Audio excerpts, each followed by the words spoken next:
Many in the media business will tell you that local media is seen by many as the future of the industry. The people behind Holyoke Media are no exception and are planning big things for the future.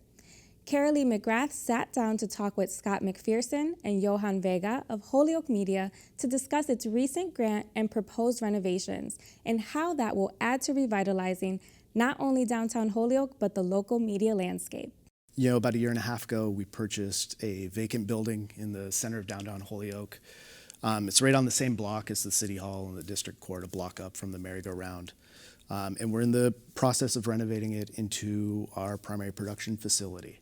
It's quite large, 8,000 square feet, and it's going to be the primary place, so we're engaging and interacting with the community. It'll have cultural venue, black box theater for up to 100, a large training space, private audio and video editing space, co-work space, as well as plenty of space to check equipment out of.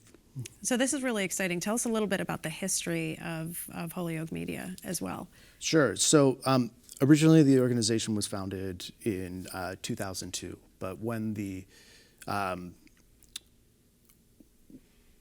contract was renegotiated again in 2014,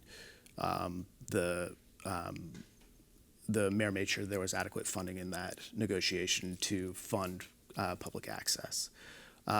And so a new nonprofit was formed at that point in time. I was hired in 2017 as the first executive director, and since then I've been bringing on additional staff. Iohann is my director of media engagement, and Natalia Munoz, my news director. So tell us a little bit, Iohann, about some of the programming that you have and also the additional programs that you have out within the community as far as training goes. Yeah, so the programming includes everything that we can identify as information, education, entertainment, and cultural advocacy that is pertaining to the community and the diverse that Holyoke comprises as a community.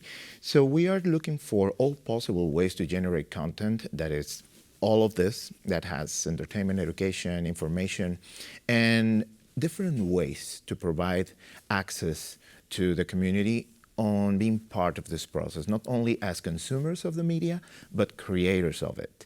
And for several years, I've been working with youth, different groups at the Holyoke High School, teaching them basic media literacy and how to create their own media content. It could be music, videos, podcasting, interviews, a little bit of journalism.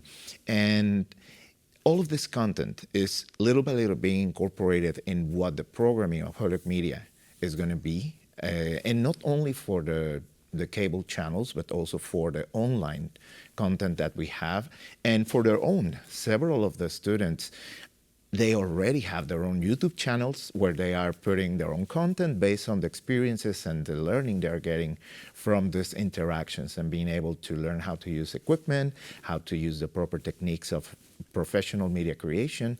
And it's fun for them, but at the same time, they are acquiring skills that they can utilize for anything they decide to go in their professional life. Don't you think it's amazing how quick they are with this new technology, though? I think back to when I started in this business, and it was so different, and I feel like these teenagers are just so quick, and it must be so exciting for you to see how they pick it up.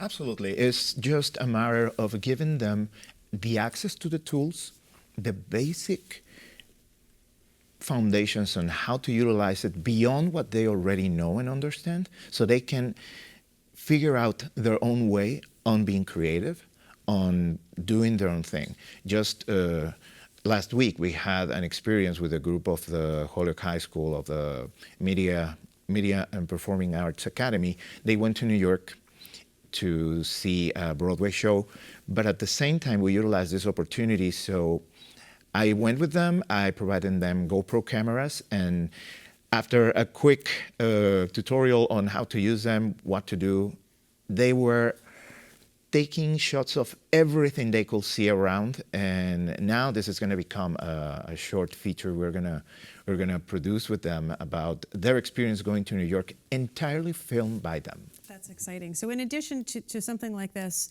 and city council meetings, I know you have other plans for more news content as well for Holyoke. Tell us about that. Yeah, absolutely. There's definitely the perception around the city that there's a news void there. And so one of the things we really prioritized right from the get-go was developing hyper-local news content to really show from the inside what's going on within the city, you know, to document events that are going on, and to present it both in English and Spanish for people to access through social media or on our television channels. So I know that you're growing Holyoke Media. I mean, with 3 people, that's got to be a challenge because there's a lot to cover, correct? Yes. Yeah, it's you know, we work in different ways in that, yes, there's content we go out and produce ourselves, your government meetings, your news content, but for the things that we can't cover ourselves, we do have free access to equipment. We will train and support people in using it to produce whatever it is they see fit. If somebody comes in and says, hey, we have this event that we think is really important that we'd like documented, you know, if we're not able to be there, we say, okay, great. Well, can we show you how this works? Can we show you how this camera works? Let's get this camera in your hand. Let's talk to you about how to best set it up and make sure that this gets filmed appropriately. How important do you think this service is to Holyoke and really the wider community? How important is this? I feel it's critical because with hyperlocal content is how you can build up a stronger and more informed community in all aspects, because you can tell your own story, you can document it, and you can be objective and at the same time creative. You can see things from an angle that nobody else from the outside will see. And thinking about the youth, for them those are now media creation. I consider it a life skill.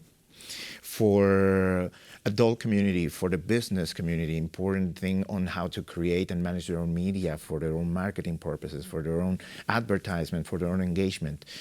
So it is really important to provide all this access because it's putting the community to an equal level of opportunity to be informed, to generate information, and to challenge the status quo of the mainstream media outlets that we know are not necessarily now completely neutral as they were supposed to be. So this is a good way to find and bring that balance to the information that we need. And would you say that hyperlocal is the future of media?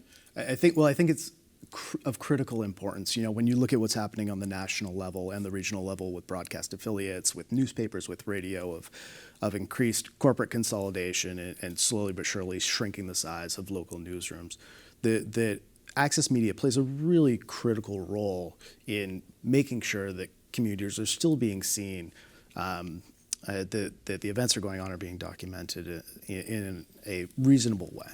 And in addition to that, obviously revitalizing downtown Holyoke, you're going to be right in downtown. This has got to be pretty exciting, not only for you, but for others that you'll be neighbors with. Yeah, absolutely. You know, we're really looking to play a role in not just in creating good content, but also dragging people out to see, you know, to have good events and speakers and music going on through our facility.